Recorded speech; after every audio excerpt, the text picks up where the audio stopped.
Baik, ini adalah stage kedua atau step terakhir dalam proses pembuatan pelatihan berbasis dokumen 9941. Step ke-6 ini kita harus memastikan apakah hal-hal yang dibutuhkan dalam proses pembelajaran itu sudah selesai dan sudah dipastikan siap untuk digunakan pada dalam proses pelatihan.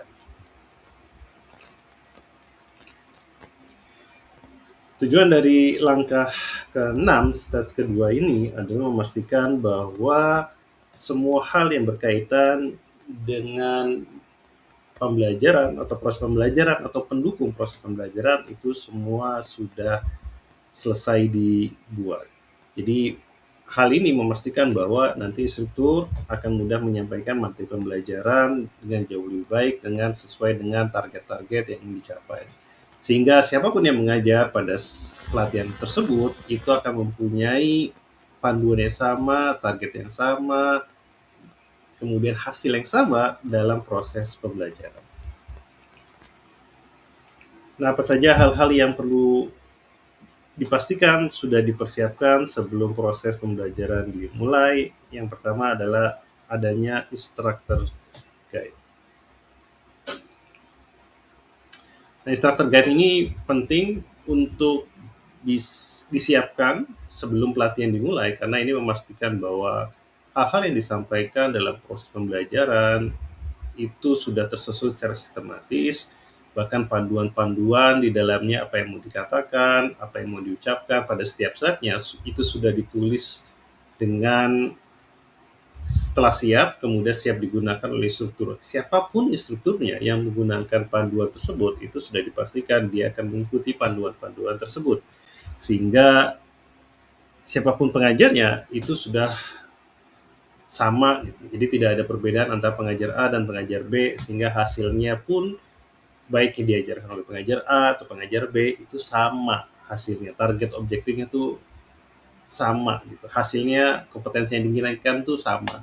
Jadi kadang tuh kita melihat bahwa jika suatu pelatihan diajarkan oleh pengajar A, kemudian diajarkan oleh pengajar B, itu biasanya itu hasilnya beda.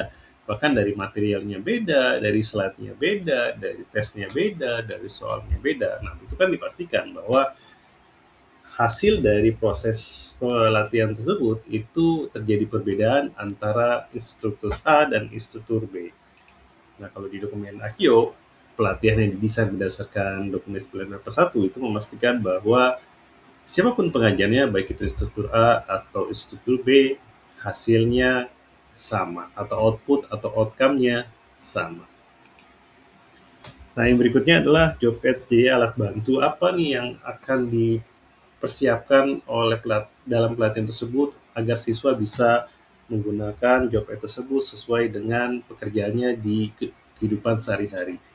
Jadi penetapan job aids ini juga sudah ditentukan sebelumnya sehingga para pengajar tinggal menggunakan saja untuk sebagai alat bantu untuk melakukan pelatihan. Nah, coba bisa dibayangkan jika job aids ini itu tidak dipersiapkan di awal.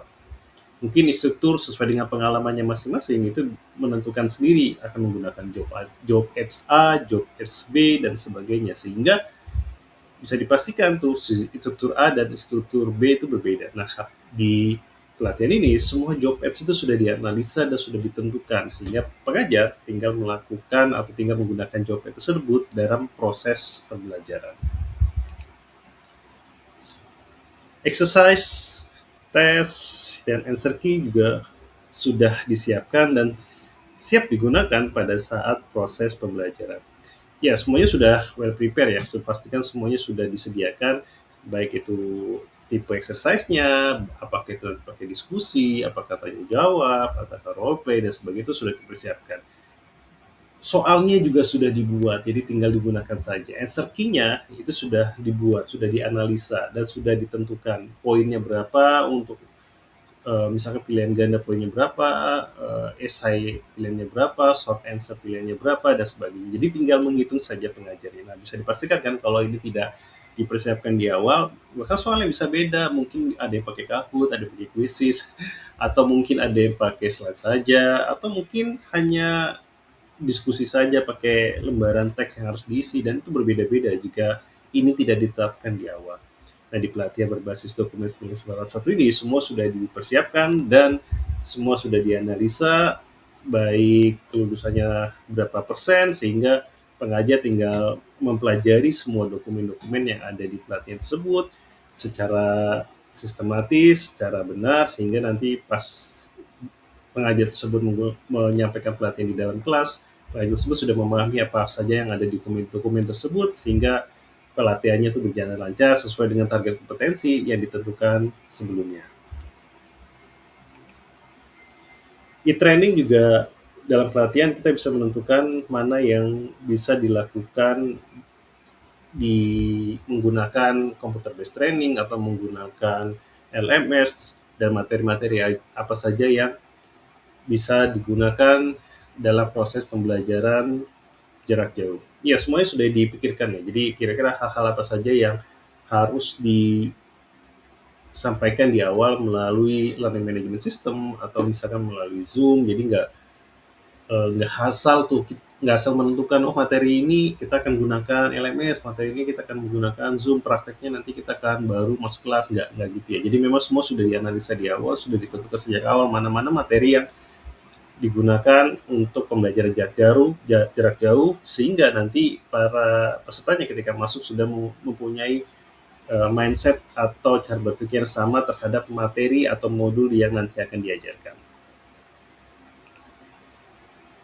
Demikian modul atau episode tahapan kedua, step ke-6, production and development testing. Nah, dengan ini memastikan bahwa semua hal-hal yang sudah dianalisa di awal sudah dipersiapkan sebelumnya.